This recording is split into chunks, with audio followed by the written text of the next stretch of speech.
Class 10th Hindi गुधली अध्याय 12 हमारा शिक्षा और संस्कृति, इसके क्वेश्चंस को हल करेंगे। तो ये अध्याय जो है महात्मा गांधी द्वारा लिखा गया है, जिसमें इस अध्याय के माध्यम से उन्होंने क्रांतिकारी शिक्षा दर्शन और उसके अनुरूप वास्तविक जीवन में उपयोगी व्यवहारिक दृष्टिकोण और विचार उन्होंने व्यक्त किया है इस अध्याय में। तो चलिए इसके क्वेश्चंस को हल करते हैं। देखिए प्रश्न क्रमांक पहला है, गांधी जी बढ़िया शिक्षा किसे कहते हैं, किसे बेहतरीन शिक्षा वो मानते हैं, वो बताना है।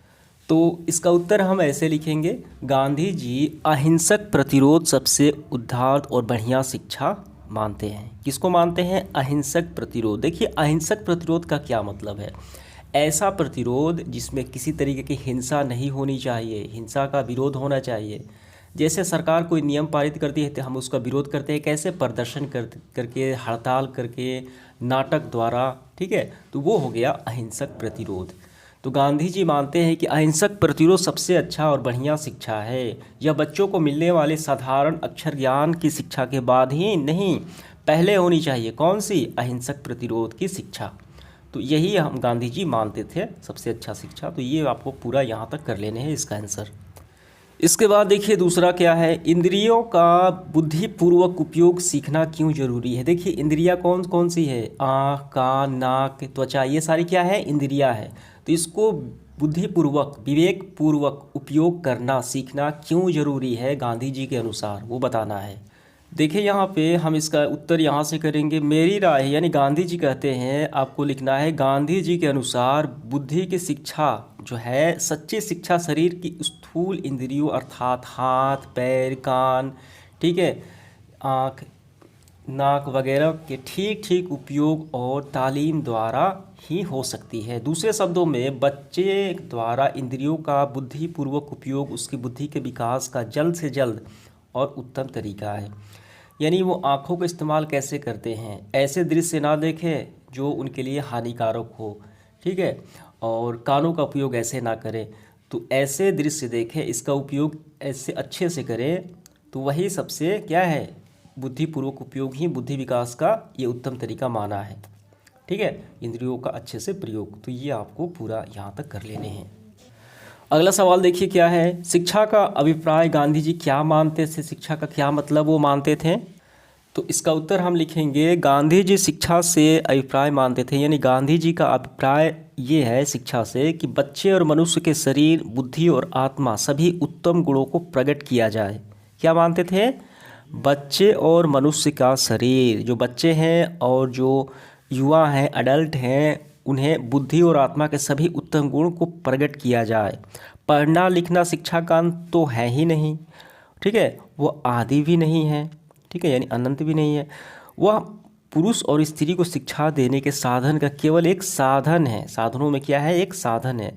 साक्षरता स्वयं कोई शिक्षा नहीं है। इसलिए मैं बच्चों के शिक्षा का प्रारंभ इस तरह करूँगा कि उसे कोई उपयोगी दस्तकारी सिखाई जाए। देखिए मेन पॉइंट यहाँ पे क्या है, वो मानते थे कि कोई उपयोगी दस्तकारी, कोई हुनर सिखाया जाए।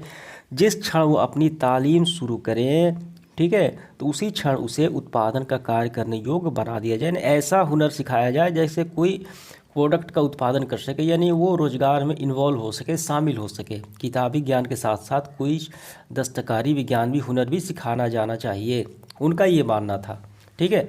तो कुल मिलाकर आपको ये पूरा आंसर कर लेना है। यहाँ तक समझ में आ गया। अगला सवाल देखिए हमारा चौथा क्या है, मस्तिष्क और आत्मा का उच्चतम विकास कैसे संभव है। देखिए यहाँ पे मेरे मतानुसार, यानी गांधी जी कहते हैं कि इस प्रकार की शिक्षा पद्धति में मस्तिष्क और आत्मा का उच्चतम विकास संभव है। कौन सी पद्धति? यानी शिक्षा के साथ साथ कुछ दस्तकारी सिखलाई जाए, तालीम दी जाए, ठीक है, तो उपयोगी दस्तकारी सिखाई जाए। तो इस तरीके की शिक्षा जो है मस्तिष्क और आत्मा का उच्चतम विकास में संभव है। इतनी ही बात है कि आजकल की प्रत्येक दस्तकारी केवल यांत्रिक ढंग से ना सिखाकर वैज्ञानिक ढंग से सिखानी पड़ेगी, अर्थात बच्चे को प्रत्येक क्रिया का कारण जानना चाहिए। मैं चाहता हूं कि सारी शिक्षा किसी दस्तकारी या उद्योग के द्वारा दी जाए, ऐसे ढंग से दी जाए कि बच्चे उसमें क्या है, इन्वॉल्व हो सकें और यानी अपने ज्ञान का प्रसार कर सकें, ठीक है। कुछ उनको अदाकारी आनी चाहिए, हुनर आनी चाहिए, सिर्फ किताबी ज्ञान नहीं दिया जाए। ये पूरा आपका आंसर हो गया। देखिए अगला सवाल पांचवा क्या है, गांधी जी कताई और धुनाई जैसे ग्रामोद्योग द्वारा सामाजिक क्रांति कैसे संभव मानते थे। तो इसका उत्तर हम ऐसे करेंगे कि कताई और धुनाई जैसे ग्रामोद्योग द्वारा प्राथमिक शिक्षा देने की मेरी योजना में कल्पना यह है कि यह ऐसी शांत, ठीक है, सामाजिक क्रांति की अग्रदूत बने जिसमें अत्यंत दूरगामी परिणाम भरे हुए हों।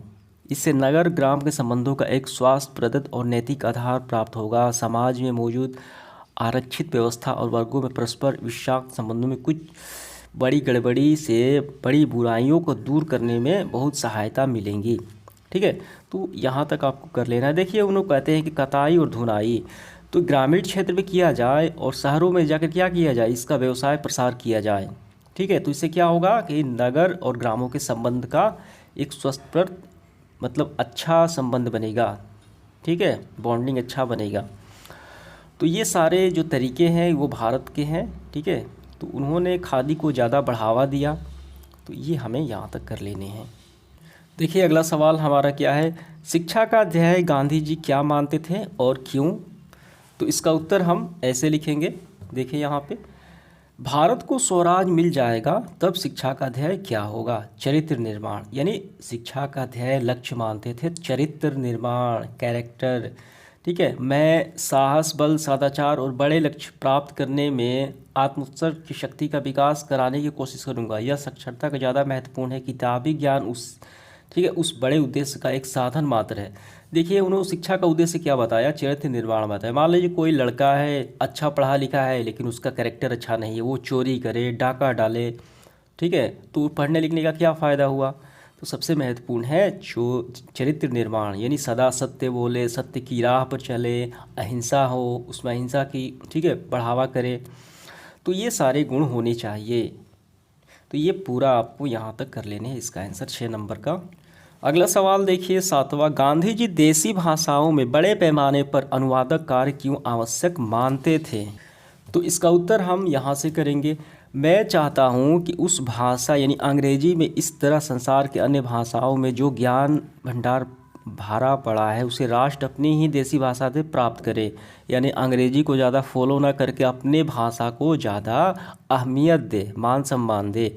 देखिए यहाँ पे उन्होंने समझाया है कि मुझे रविंद्रनाथ की अपूर्व रचनाओं की खूबियाँ जानने के लिए बांग्ला सीखने की ज़रूरत नहीं।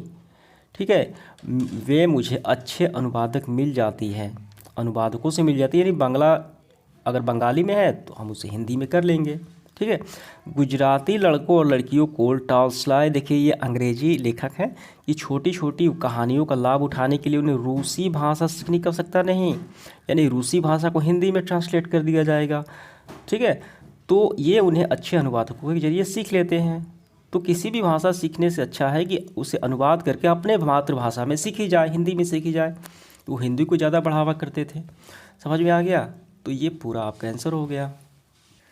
देखिए अगला सवाल हमारा आठवां, दूसरी संस्कृति से पहले अपनी संस्कृति की गहरी समझ क्यों जरूरी है। तो इसका उत्तर हम लिखेंगे, गांधी जी मानते थे कि मेरा नम्रतापूर्वक यह कथन जरूरी है कि दूसरी संस्कृति की समझ और कद्र स्वयं अपनी संस्कृति की कद्र होने और उसे हजम कर लेने के बाद होनी चाहिए। पहले अपनी संस्कृति की कद्र ज़रूरत करनी चाहिए, उसको आगे बढ़ाना चाहिए, दूसरे को बाद में, पहले हरगिज़ नहीं। ठीक है, अब इसके बाद देखिए, मेरा दृढ़ मत है कि कोई संस्कृति इतने रत्न भंडार से भरी हुई नहीं है जितनी हमारी अपनी संस्कृति, यानी भारत की संस्कृति काफ़ी अच्छी है। ठीक है, हमने उसे जाना ही नहीं। ठीक है, हमने उसे जाना नहीं है अभी तक। हमें तो उसे अध्ययन और तुच्छ माना है। हमें अध्ययन को क्या मानते हैं, छोटा मानते हैं, तुच्छ मानते हैं, और उसका मूल्य कम करना सिखाया जाता है। तो ये पूरा आपको यहाँ तक कर लेने हैं। ठीक है, समझ में आ गया। इसके बाद देखिए हमारा प्रश्न क्रमांक 9 देखिए क्या है, अपनी संस्कृति और मातृभाषा की बुनियाद पर दूसरी संस्कृति और भाषाओं में संपर्क क्यों बनाया जाना चाहिए, गांधी जी की राय स्पष्ट करें। तो गांधी जी अपनी भाषा, अपनी सभ्यता, संस्कृति को ज़्यादा अहमियत देते थे। अगर दूसरे की भाषा सीखनी है, दूसरे की किताबें पढ़नी है, तो उससे अनुवाद किया जाए हिंदी में। ठीक है, ना कि वो भाषा के सीखी जाए। उनका मानना था पहले अपनी भाषा संस्कृति को सम्मान किया जाए। तो इसका आंसर मैं लगा देता हूँ, वहीं से कर लेने हैं। 10 नंबर देखिए, गांधी जी किस तरह सामंजस्य को यानी तालमेल को भारत के लिए बेहतर मानते थे और क्यों? किस तरह के तालमेल को? तो इसका भी उत्तर मैं लगा देता हूँ यहाँ पे। इसके बाद देखिए अगला सवाल 11, आशय स्पष्ट हमें करना है। 3 सवाल है। पहला है, मैं चाहता हूँ कि सारी शिक्षा किसी दस्तकारी या उद्योगों के द्वारा दी जाए। तो देखिए ये रहा, ये गांधी जी का कथन है। तो किस संदर्भ में कहा ये बताना है हमें। तो देखिए उन्होंने कहा कि मेरे मतानुसार इस प्रकार की शिक्षा पद्धति मस्तिष्क आत्मा का उच्चतम विकास संभव है। स्क्रीनशॉट लगा देता हूँ, वहीं से आपको कर लेने हैं। इसके बाद देखिए दूसरा, इस समय भारत में शुद्ध आर्य संस्कृति जैसी कोई चीज़ मौजूद नहीं है। तो इसका भी लगा देता हूँ। इसके बाद तीसरा देखिए, मेरा धर्म कैद खाना के धर्म नहीं है। तो इसका क्या मतलब है? तो गांधी जी ने कहा कि भारतीय धर्म के बारे में गांधी जी के विचार हैं कि भारतीय धर्म कैद खाने का धर्म नहीं है या किसी पर थोपा नहीं गया है, ठीक है, न ही किसी पर धर्म परिवर्तन के लिए सताया गया है। ये तो सर्वव्यापकता और मानवता के बारे में बात करता है। इसलिए मेरा धर्म जो है, उन्होंने कहा कि कैद खाने का धर्म नहीं है, ठीक है।